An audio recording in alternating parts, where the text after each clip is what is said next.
This channel does not promote any violent, harmful, or illegal activities. All content provided by this channel is meant for an educational purpose only. আজ ভারতে মহড়া হওয়ার কথা রয়েছে। একেবারে ভারত পাক সীমান্তবর্তী জায়গায় এই মহড়া হবে, কিন্তু তার আগে পাকিস্তানের আকাশে গতিবিধি দেখা গেল তাদের যুদ্ধ বিমানের। ভারতের রাডারে সেগুলো ধরা পড়েছে। আতঙ্কেই কি তারা তাহলে শুরু করে দিল এই যুদ্ধ বিমান ওড়ানো? JF-17, F-16, IL-78 এর গতিবিধি ধরা পড়ে। নূর খান আর সারগোদা সহ 4টি বিমান ঘাঁটি থেকে এই একাধিক পাক যুদ্ধ বিমান উড়তে দেখা যায়। আমাদের সঙ্গে সায়ন্তন আমাদের প্রতিনিধি রয়েছেন, আরও জানাচ্ছেন ঠিক কি কি তথ্য সামনে এসেছে পাকিস্তানের আকাশে যখন গত রাতে এই গতিবিধি দেখা যায়।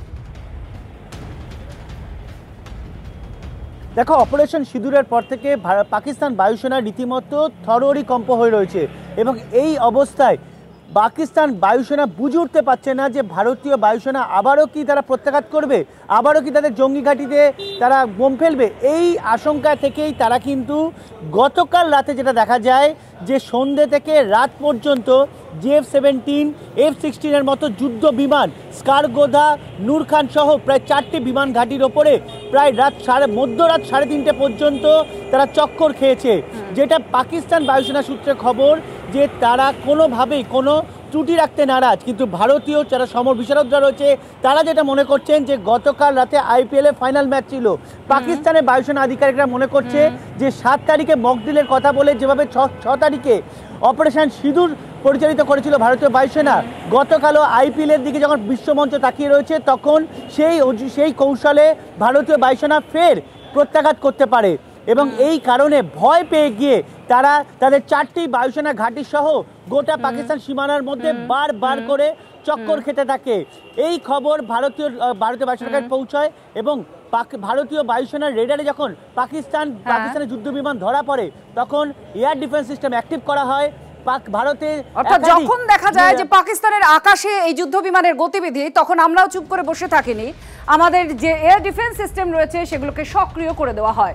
আর এর পাশাপাশি আমি একটু বিশেষজ্ঞদের মতামত জানতে চাইবো। প্রাক্তন বায়ুসেনা কর্তা রঞ্জন মুখার্জি এই মুহূর্তে আমাদের সঙ্গে রয়েছেন। রঞ্জন বাবু, আপনাকে স্বাগত TV9 বাংলা। একটু জানতে চাইবো, এই যে গতিবিধি দেখা গিয়েছে গতকাল পাকিস্তানের আকাশে, যেখানে আজকে আমাদের মহড়া হওয়ার কথা রয়েছে, আপনার কি মনে হয় এই ধরনের গতিবিধি পাকিস্তানের আকাশে আমাদের মহড়ার ঠিক আগে কেন, কি হতে পারে কারণ?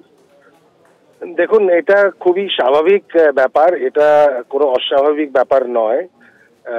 7 থেকে 9-100 ঘন্টার যুদ্ধে যেরকম মার খেয়েছে আর যেরকম নিজেদের বিপদ ডেকে এনেছে পাকিস্তান, তাতে তারা ত্রস্ত থাকবে, ভীত থাকবে, সেটা স্বাভাবিক।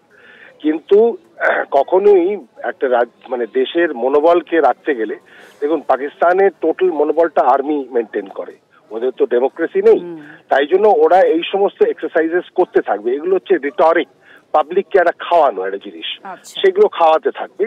তাতে আমাদের ঘাবড়ানোর কিছু নেই, আমাদের এয়ার ডিফেন্স যথেষ্ট স্ট্রং এবং ওরা জানে ওরা কোনো রকমের রোম্যান্টিসিজম করবে না আমাদের সঙ্গে, আর ইমিডিয়েটলি তো একদমই করবে না। এখন আপাতত ওরা শান্তই থাকবে, তবে এগুলো ওখানকার পাবলিকদের একদিকে ভারতের থেকে আতঙ্ক, অপরদিকে নিজেদের বাহিনীর মনোবল বাড়ানো, এছাড়া আর কোনো কারণ দেখছেন না। অনেক ধন্যবাদ রঞ্জন বাবু।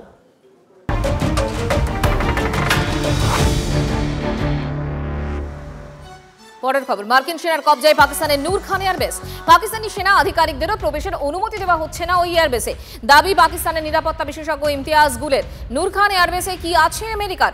ভারতের মিসাইল নূর খান এয়ারবেসে আছড়ে পড়ার পরই আসরে নামেন ট্রাম্প। তড়িঘড়ি আগ বাড়িয়ে ভারত পাকিস্তান অস্ত্রবিরতি ঘোষণা করেন মার্কিন প্রেসিডেंट। कि नूर खान बेस पे जितने भी अमेरिकी तैयारे इब्तिदा में आते जाते थे, अब मालूम नहीं होता था कि उनके पास कार्गो क्या है, उन जहाजों में है क्या। वो पाबंद थे इस बात के कि जो भी चीज वो लेके आएंगे वजारत खारजा को और वजारत दिफा को वो जरूर मुत्तले करेंगे कि इसमें है क्या। लेकिन जनाब वो ये समझ बैठे थे कि शायद नूर खान बेस उन्हीं का हो गया है, मुकम्मल तौर पर उनकी निगरानी में है। और यही वजह थी कि एक मरतबा एक हमारे एयरफोर्स के अफसरान ने कुछ पूछने की कोशिश की वहां पे जो अमेरिकी मरीन थे, जब सामान जहाजों से उतर रहा था तो उनको कुछ शक हुआ। जब शक हुआ तो उन्होंने पूछा कि है क्या, तो उसने कहा कि सॉरी हम आपको ये नहीं बता सकते, तो हमारा अमेरिका का सामान है। तो जब हमारे अफसरान ने थोड़ी सी मुजामत की तो अमरीकी मुहाफिज ने या मरीन ने पिस्तौल निकाल लिया, सब पे पिस्तौल तान लिया कि आपको इस बात का कोई इख्तियार नहीं है, यू आर नॉट ऑथराइज्ड